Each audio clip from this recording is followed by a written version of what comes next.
Informação com quem entende. Começa agora. Saúde com o especialista.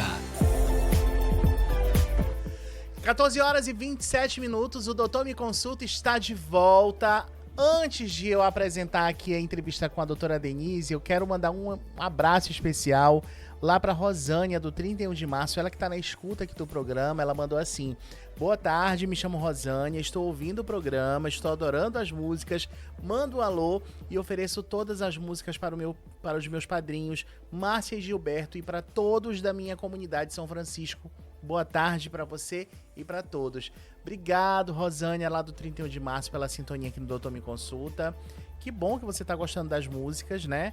É uma seleção primorosa lá do Rodrigo, ali do nosso operador da mesa de áudio. Ele arrasa muito nas seleções de música. Bom, a gente agora volta nesse quadro para falar com a nossa especialista, Denise Matias, cirurgiã pediátrica. E a gente hoje vai falar sobre um tema que é muito conhecido, que é o cisto de tireoglosso. Doutora, boa tarde, seja bem-vinda novamente ao Doutor Me Consulta. Boa tarde, Hélio.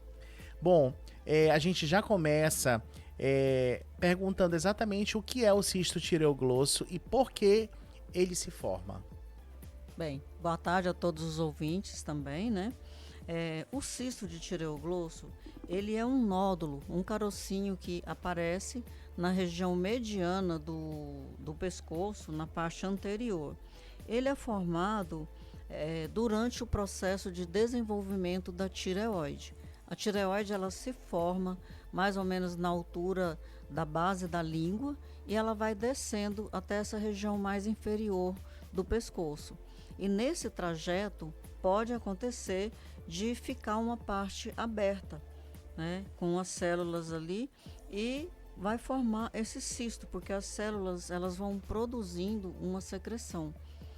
Então é durante o período de embriogênese na formação, né, do feto. Doutora, qual é a prevalência desse cisto nas crianças? É muito comum? Olha, ele, assim, na população, de uma maneira geral, ocorre em 7% da população. Mas ele é mais comum na primeira década de vida, ou seja, durante a fase infantil mesmo. Ele é menos comum... Até os 10 anos de idade pode aparecer. Até os 10 anos. Na verdade, esse cisto, ele pode aparecer inclusive no adulto. Esse 7% de prevalência inclui até a idade adulta, mas ele é muito mais comum no período até os 10 anos de idade. É menos comum abaixo dos 2 anos, mas pode acontecer também. O Lucas, lá do senador Hélio Campos, ele está perguntando se o cisto de tireoglosso pode virar câncer, doutora. Olha, quando chega na idade adulta, existe um risco, sim, de sofrer transformação maligna. É pequeno, mas 1% já é maior do que nada. Esse cisto, ele é no pescoço, doutora? É no pescoço, na parte anterior. Bem na frente, aqui a gente tem um osso chamado osso hioide. É abaixo desse ossinho. No osso da garganta, né? Na parte da frente geralmente mesmo. abaixo desse osso. E ele é formado internamente, esse cisto, internamente, doutora? Você percebe um carocinho, é visível. Então, o que vai chamar a atenção dos pais é justamente a presença desse nódulo, desse caroço na região cervical. E normalmente ele costuma ser bem assim, no meio, na linha média mesmo. Olha, a gente está com a participação do Marcos também. Ele está perguntando se esse tipo de cisto pode desaparecer sozinho ou sempre precisa de uma cirurgia, doutora. Ele sempre precisa da cirurgia. O que acontece é que às vezes ele aumenta um pouco de tamanho e ele pode diminuir. Mas é muito importante procurar um cirurgião pediátrico para a gente fazer o diagnóstico diferencial, porque, por exemplo, às vezes pode acontecer um linfonodo nessa mesma região. E o linfonodo, sim, ele pode desaparecer, mas o cisto de tireoglosso não. A indicação é fazer o tratamento cirúrgico para evitar as complicações. Bom, qual é o tratamento padrão para o cisto? E sempre requer cirurgia? Sim, né, doutora? Sim. O tratamento é fazer a retirada cirúrgica enquanto o cisto não está infectado.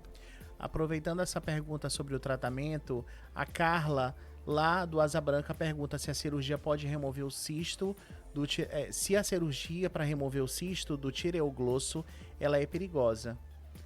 Olha, não é uma cirurgia perigosa, né? Às vezes as pessoas perguntam se é perigoso, se está relacionado com o tipo de anestesia. Toda cirurgia a gente pesa os riscos e os benefícios. Então, fazer a cirurgia corre menos risco para a criança, para o paciente, do que não operar, pelas complicações que podem acontecer. Esse cisto, ele aumenta de tamanho, doutora? Ele pode aumentar de tamanho, Hélio. Ele pode, inclusive, infeccionar, ficar vermelho, quente. Então, quando ocorre isso, é necessário fazer o tratamento com antibióticos, esperar esfriar o processo, desaparecer, né, essa infecção, para depois sim fazer a cirurgia. A cirurgia é para evitar a infecção, porque inclusive pode drenar, fazer um buraquinho, ficar vazando pus e posteriormente pode ficar vazando secreção. Fica tipo uma fístula na região do pescoço. Uma fístula interna ou externa, doutora? Externa. Externa. Uhum. E ela pode se agravar para o resto do organismo da criança, por exemplo? Não, geralmente não, mas fica aquela coisa muito desagradável, porque a criança ou até o adulto vai ficar com um buraquinho aqui. É como se fosse uma nascida no pescoço. É.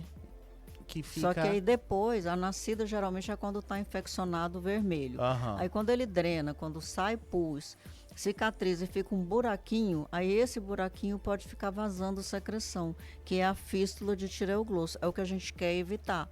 Porque quando você vai operar, depois que já apareceu a fístula, corre mais risco de haver recidiva, de você operar, retirar tudo e voltar novamente. Doutora, como é que é realizada a cirurgia para a remoção?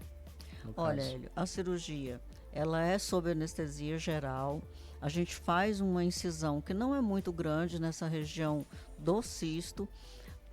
A retirada do cisto inclui a retirada completa dele e de parte desse osso que eu te falei, do osso hioide. Por quê? Porque o cisto, o trajeto dele, ele passa por debaixo desse osso.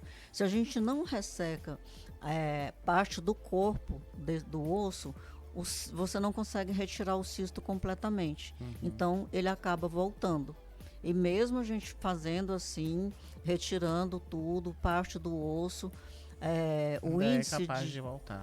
Mas é 5% ou até menos, então assim, é bem pequeno a recidiva. E aí você falando, doutora, que a necessidade de tirar até parte do ossinho, né, para poder tirar o cisto, e tecido também, é necessário tirar todo o tecido? Tem alguma incisão maior para retirada de pele, de derme, para poder fechar?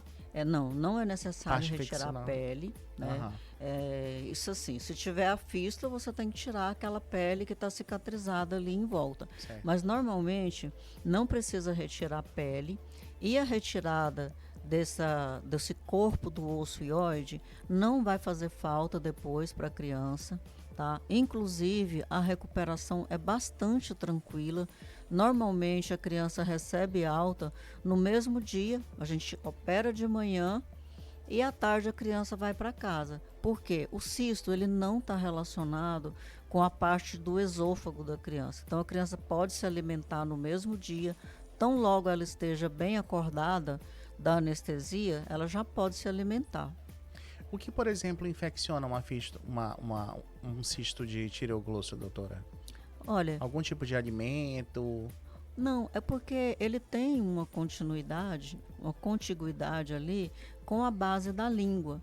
Então, às vezes acontece de passar alguma bactéria, ou às vezes por via hematogênica mesmo. Entendi. Bom, existe possibilidade do cisto voltar após a remoção? A senhora disse que 5%, né? Quais são os sinais de alerta que os pais devem observar após a cirurgia, doutora? Olha, após a cirurgia, observar a cicatriz, né? Que normalmente nós usamos um fio que ele é absorvível para não ter que retirar depois. Os cuidados básicos, com higiene, com lavar, observar se vai ficar vermelho, quente. Normalmente não é uma cirurgia que tenha complicações assim.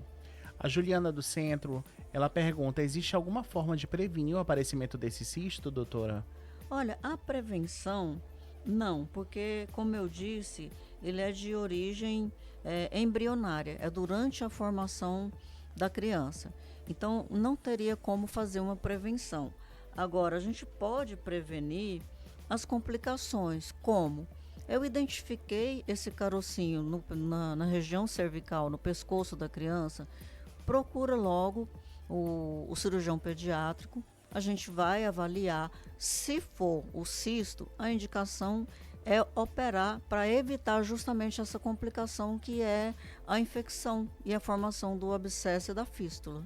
O Ricardo, ali do Centenário, pergunta se o cisto do tireoglosso pode causar dificuldade para engolir ou respirar.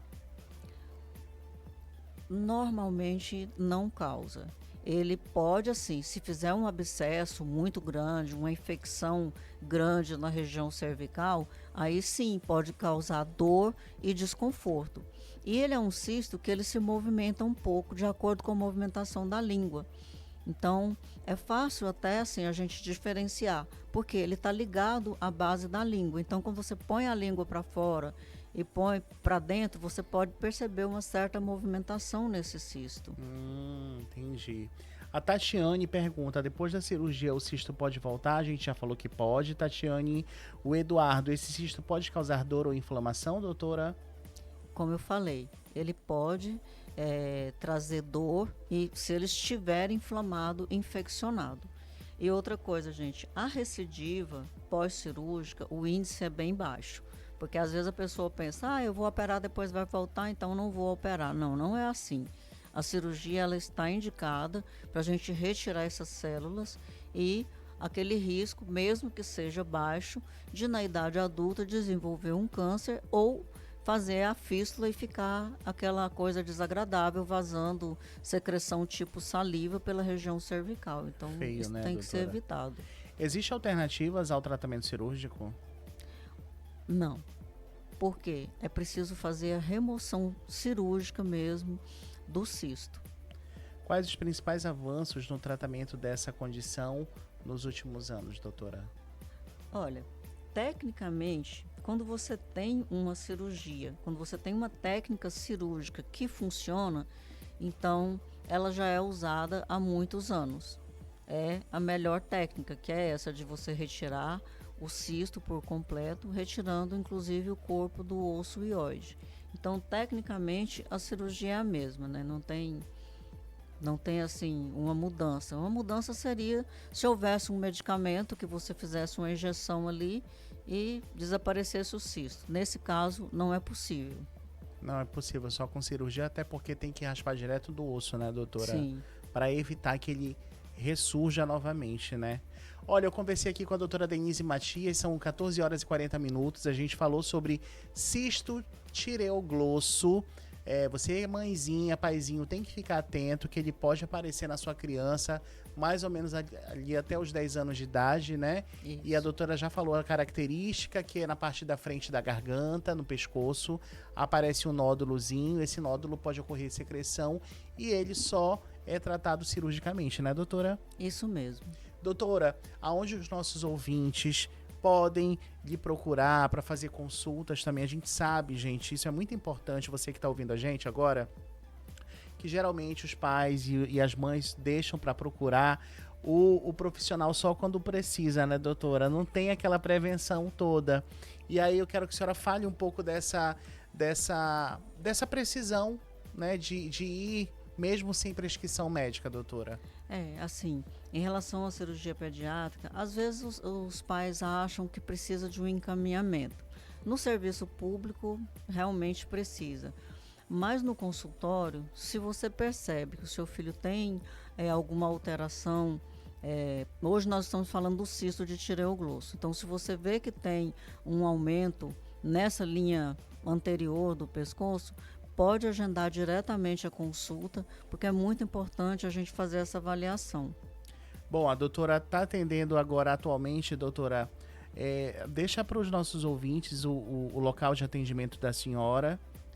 E telefone a senhora tem de cabeça ou eu procuro aqui? O, Deixa eu procurar aqui, olha. A lá doutora eu atendo Denise... na Clínica da Criança. A doutora Denise atende ali na Clínica da Criança, tá bom? O número para atendimento, anotem, gente, é o 99115 0010. 99115 0010. A doutora tem um Instagram cheio de informação, um Instagram caprichado, com vários vídeos falando sobre diversos tipos de doenças e malformações também, que são necessárias, cirurgias, intervenção cirúrgica, às vezes até tratamentos que não são necessários, né, doutora? Apenas um acompanhamento, isso deve ser diagnosticado durante a sua consulta, não é isso? Isso. Existem alguns casos que a gente faz o acompanhamento, porque pode precisar de cirurgia posteriormente ou apenas mesmo do acompanhamento, como no caso das fimoses, né? A hérnia umbilical também, que nem sempre o tratamento é cirúrgico. E aí tudo isso a doutora vai poder diagnosticar com calma, né? Outra coisa que é comum, doutora, é a questão também da infecção urinária, né? A gente estava até, gravamos um vídeo, não foi? Semana passada, falando um pouco sobre infecção urinária. E a doutora desmistifica a história que apenas a questão da automedicação é suficiente, né, doutora? Sim, a gente pode até trazer aqui num programa mais à frente que a infecção urinária, ela é um sinal de alerta, principalmente nas crianças até os 10 anos de idade. Abaixo dos 5 anos, principalmente, é preciso fazer uma investigação para descartar alguma malformação do aparelho urinário que possa precisar de uma intervenção cirúrgica. Pronto. Doutora, obrigado. Foi uma honra novamente receber você aqui. A doutora Denise Matias é a nossa especialista em cirurgia pediátrica para crianças. A melhor do estado, já é referência há anos aqui no nosso estado. E eu estou muito feliz de tê-la com a gente aqui no Doutor Me Consulta. Toda semana a gente vai trazer um tema para estar debatendo com os nossos ouvintes aqui da Rádio Monte Roraima. Tá bom, doutora? Tá bom. Combinado? Combinado. Pronto. Olha, a gente vai para um breve intervalo, são 14 horas e 44 minutos. A gente trabalha no oferecimento todo especial de Mega Farma. Eu já volto bem rapidinho, não sai daí.